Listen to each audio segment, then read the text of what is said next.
అప్పుడు నేనన్నాను, ఈ గ్రహాల స్థితి ఈ విధంగా ఉండడం వల్లే మీకు ఆ వ్యాధి వచ్చింది అన్నాను. ఈ ప్లానిటరీ పొజిషన్ వల్లే మీకు ఈ ప్రాబ్లం. ఇది మార్చకుండా మీరు ఎన్ని మందులు వాడినా కూడా ప్రాబ్లం తీరదు. ముందుగా మనకు రోగం ఉండడానికి కారణం గ్రహాలతో పాటు చుట్టూ సంచరిస్తున్న ఆ యోగాలే. యోగం అని చెప్పినప్పుడు రెండూ ఒకటిగా కలిసినప్పుడు, ఒకటి రెండూ కలవడం లేదా చూపులో కలవడం, అప్పుడే మనకి సమస్యలు తలెత్తుతాయి. అక్కడ ఆ గ్రహం యొక్క యోగాన్ని మార్చకుండా మీరు ఎన్ని మందులు వాడినా కూడా మీకు వర్కౌట్ అవ్వదు.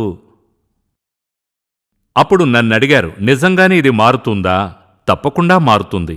నమ్మకంతో దీన్ని చేయండి. ఆలోగా మానసిక మిత్ర హోమం, దానికి పరిహారం మానసిక మిత్ర హోమం చేయండి. అది మీలో చాలా పవర్ఫుల్గా ఉండడం వల్ల 3 సార్లు కంటిన్యూస్గా చేయండి అని చెప్పాను. వారు సూర్యమంగళానికి వచ్చారు. మొదట్లో జ్యోతిశాస్త్రం మీద నమ్మకం లేనటువంటి ఆ అమ్మాయి తన అమ్మను తీసుకొచ్చి, అంటే ఆ డాక్టర్ అమ్మ తన అమ్మను తీసుకొచ్చి సూర్యమంగళానికి వచ్చారు. మానసిక మిత్రహోమం చేశారు. మానసిక మిత్రహోమాన్ని వాళ్ళిద్దరూ 3 సార్లు చేశారు. ఆ తర్వాత నేను వాళ్ళిద్దరినీ చూడడం జరగలేదు. ఆ తర్వాత ఇక మీదటే బెంగళూరు వెళ్ళబోతున్నాను. అప్పుడే వాళ్ళకి ఎటువంటి ఫలితం వస్తుందో తెలుస్తుంది. ఈ కథను, ఇది కథ కాదు, నిజం. ఈ కథను మీకెందుకు చెప్తున్నానంటే, అప్పుడు జాతకంలో ఈ విధంగా ఉన్నప్పుడు ఈ విధంగా జరగడానికి సందేహమే లేదు. ఎందుకంటే జ్యోతిష్శాస్త్రం అని చెప్పబడింది మ్యాథ్స్, లెక్కలే. లెక్కలు 3 3 కలిపితే 6. ఇది ఎవరు చెప్పినా కూడా 6. అందులో ఎటువంటి మార్పు లేదు. అదేవిధంగా జ్యోతిష్శాస్త్ర ప్రకారం ఫలానా ఫలానా గ్రహాలు ఇలా ఇలా ఉంటే ఏంటి ఫలితం, ఏ గ్రహాలు ఏ గ్రహాలతో కలిస్తే ఏంటి ఫలితం అని రాయబడి ఉంది. అది పూర్తిగా చదివితే చాలు. ఇది మీరు కూడా చదవగలరు. ఎందుకంటే ఇది లెక్కలే, శాస్త్రం. ఇప్పుడు కొంతమంది సంబరాల్లో ఊగుతూ చెప్తారు. అది మిగతా వాళ్లకు చెప్పడం కుదరదు కదా. చాలామంది భవిష్యత్తు గురించి ఎన్నో విధాలుగా చెప్పడం జరుగుతూ ఉంటుంది. వాటి గురించి చాలామంది చదివి ఉంటారు. కొంతమంది ఇలా ఉండి చెప్తూ ఉంటారు, కొంతమంది ఊగిపోతూ చెప్తూ ఉంటారు. అదేమీ శాస్త్రం కాదు. దానికొక బేస్ లేదు. ఇతరులకు నేర్పడం కుదరదు. కానీ జ్యోతిష్యం అని చెప్పబడింది ఫుల్గా శాస్త్రం మాత్రమే. ఇతరులకు నేర్పించగలరు, మీరు చదవగలరు కూడా. కంటిన్యూస్గా ఈ ఎపిసోడ్ని మీరు చూడండి. తర్వాత నేను మీ జాతకం చూసేటప్పుడు, నేను ఒక జాతకం గురించి చెప్పినప్పుడు మీరు కూడా మీ జాతకాన్ని పక్కన పెట్టి చూడండి. లేదా నేను చెప్పిన అనుభవం మీ జాతకంలో గాని జీవితంలో గాని ఉంటే మీ జాతకాన్ని ఒకసారి చూడండి. 100% అలాగే ఉంటుంది. కొంతమంది వచ్చి చెప్తూ ఉంటారు, స్వామి మీరు చెప్పింది విన్నాను, నా జాతకం మొత్తం మీరు చెప్పినట్టే ఉంది అన్నారు. మీరు చెప్పింది పూర్తిగా విని ఆ తర్వాత నా జాతకం పక్కన పెట్టి చూశాను, అలాగే ఉంది. దానికి పరిహారం చేయడానికే నేనొచ్చాను అని అన్నారు. కానీ నేను చెప్పింది మీకు అర్థం అవ్వాలంటే కాస్తైనా జ్యోతిష్యం గురించి మీకు తెలుసుండాలి. కొంచెం ఆసక్తి కూడా మీకుండాలి. ఏమీ తెలియని వ్యక్తులైతే నేను చెప్పింది అర్థం కాదు. లగ్నం ఏంటి, 5వ భాగం ఎంత, 6వ భాగం ఎంత, ఇవేమీ మీకు తెలీదు. మీకు కొంచెం అవగాహన ఉండాలి. కొంచెం జ్యోతిషం అంటే ఏంటో తెలుసుంటే ఖచ్చితంగా నేను చెప్పేది 100% నిజమని మీరు అర్థం చేసుకుంటారు. అంతేకాదు, రెగ్యులర్గా నా దగ్గరకు వస్తే మీ జాతకం గురించి మీరే తెలుసుకుంటారు. అందులో ఎటువంటి సందేహం లేదు. అయితే కొంతమంది నా దగ్గరకు వచ్చి ఇలా అంటున్నారు, మీ ఎపిసోడ్స్ చూసి చూసి ఇప్పుడు నేనే జాతకాలను చూస్తున్నాను స్వామి అంటున్నారు. నా ఫ్రెండ్ వచ్చి ఇలా ఉంది, నా ఫ్రెండ్ వచ్చి ఇలా ఉంది అన్నప్పుడు ఖచ్చితంగా నీ జాతకంలో అలా ఉంటుందని చెప్పాను. అదే నిజమవుతుంది. అలా అని వాళ్లే నాతో చెప్తున్నారు. అందుకే మనం మనోవ్యాధి అనేది ఉంటే గనక జాతకంలో చంద్రుడు బలహీనంగా ఉన్నాడని అర్థం. అంటే చంద్రుడు పాపగ్రహంగా ఉన్నాడు. పాపగ్రహంగా ఉన్నటువంటి చంద్రుడు రాహువో కేతువో యోగం చేసినా లేదా దృష్టి చేసినా ఖచ్చితంగా మనోరోగమే. మనోరోగమని చెప్పబడేవేంటంటే సందేహం, భయం. భయం అది ఒక మనోరోగమే. ఎంతో భయంకరంగా భయపడిపోతారు. తన నీడను చూసి దెయ్యాలు భూతాలని అనుకుంటారు. కొంతమంది అంటూ ఉంటారు, నా రూంలో ఎవరో తిరుగుతున్నట్టుగా ఉంది అని, ఏదో వాసన వస్తోంది, అడుగుల చప్పుడు రోజూ వినబడుతోంది, గజ్జెల శబ్దం వినబడుతోంది. ఇదంతా మనోవ్యాధి, అందులో సందేహం లేదు.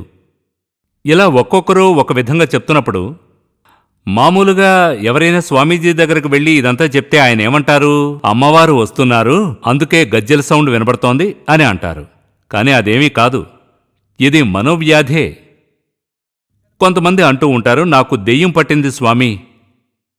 కొంతకాలం క్రితం ఒక ఆవిడొచ్చి నాతో అన్నారు, రక్తపిశాచి వచ్చి నా గుండెల మీద కూర్చొని రక్తం తాగుతాను అందట. నేను ఆవిడ భర్తతో అన్నాను, ఈవిడ్ని వెంటనే ఒక సైకాట్రిస్ట్ డాక్టర్ దగ్గరికి తీసుకువెళ్ళండి అని. అదే ఆవిడ ప్రాబ్లం. సైకలాజికల్ ట్రీట్మెంట్ ఆవిడికి అవసరం. మంచి సైకియాట్రిస్ట్కి చూపించండి, మానసిక వైద్య నిపుణుడి దగ్గరికి తీసుకువెళితే వ్యాధి నయమవుతుందని ఆవిడ భర్తతో చెప్పాను. నేనెందుకు చెప్తున్నానంటే అదంతా మనోవ్యాధి వల్ల వచ్చిందే. జాతకంలో చంద్రుడు బలహీనంగా ఉండడం వల్ల, పాపగ్రహంగా ఉండడం వల్ల ఖచ్చితంగా అందుకు రాహువు కేతువులు సంబంధం ఉంటే మానసిక రోగులే అవుతారు. అందుకు మానసమిత్ర హోమం చెయ్యాలి. మీరు ఎన్ని మందులు వాడినా కూడా ఆ గ్రహాల స్థానం అలా ఉన్నంత వరకు మీకు ఖచ్చితంగా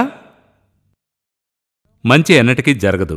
ఆ గ్రహస్థితికి సరైన పరిహారం చేస్తేనే మీకు సంపూర్ణమైన రోగశాంతి లభిస్తుంది. జై జగన్మాత దేవీ బగళాముఖి. సమస్త భక్తానాం సర్వాభీష్టం సాధయ సాధయ హ్రీం ఓం స్వాహ. పెళ్ళిళ్ళు స్వర్గాన నిశ్చయించబడతాయి అంటారు. తల్లిదండ్రులు జాతక పొంతనలు ఎంచి, మాటలు కలిపి, ముహూర్తం నిశ్చయించి, అరుంధతిని చూపించి, బంధుమిత్ర సపరివార సమేతంగా నిర్వహించిన పెళ్ళిళ్ళు కొంతకాలానికే విడాకులు కోరుకుంటూ న్యాయస్థానాన్ని ఆశ్రయిస్తున్నాయి. పెద్దలు నిశ్చయించిన పెళ్ళైనా లేక ప్రేమ వివాహమైనా ఇప్పుడు విడాకులు కోరుకుంటూ న్యాయస్థానాలు ఆశ్రయించడం వెనుక కారణమేమిటి? ఒకటి, ఒకరినొకరు అర్థం చేసుకుని, కష్టనష్టాలు ఓర్చుకొని, సంతోషాలను పంచుకుంటూ కలిసి నడవవలసిన దంపతులు మనస్పర్ధలకు లోనవ్వడమే. కాని అకస్మాత్తుగా ఎదురయ్యే సమస్యలు, ఇచ్చిపుచ్చుకున్న మాటలు అబద్ధాలుగా మారుతూ, మాటకు మాట పెరగడం చేత, ఎదుటివారి లోపాలు ఎత్తిచూపటం చేత జీవితం చితికిపోయి చిన్నాభిన్నమవుతోంది.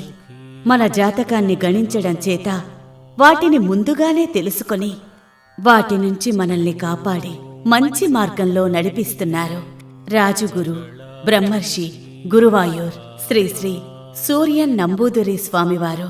శ్రీ సూర్యమంగళం అద్వైత వేద విద్యాపీఠంలో తాంత్రిక పూజల్లో సిద్ధహస్తులైన ఎందరో ఆచార్యులు అమావాస్య, పౌర్ణమి రోజుల్లో ప్రత్యేక యాగాలు నిర్వహిస్తారు. ఈ యాగాల్లో పాల్గొనడం ద్వారా తల్లి శ్రీ బగళాముఖీదేవి అనుగ్రహం వల్ల సర్వదోషాలూ పోయి సకల సౌభాగ్యాలు మనకు కలుగుతాయి. శ్రీ సూర్యమంగళం అద్వైత వేద విద్యాపీఠం జ్యోతిష్యం, ప్రశ్నలు, వాస్తు, తాంత్రిక పూజలు మరియు వేదయాగాలు నిర్వహిస్తారు. సంప్రదించవలసిన నంబర్ 7305442299 7305442299. చెన్నై, కోయంబత్తూర్, బెంగళూరు, హైదరాబాద్, విజయవాడ, ఢిల్లీ, ముంబై, తిరునల్వేలి, టెక్సాస్. శ్రీ సూర్యమంగళం అద్వైత వేద విద్యాపీఠంలో ప్రతిరోజూ జరిగే జపాలు, హోమాలను, నెలంతా జరిగే అమావాస్య, పౌర్ణమి యాగాలను మరియు ప్రత్యేక పూజలను మీరు ఉన్న చోట నుంచే ప్రత్యక్షంగా వీక్షించ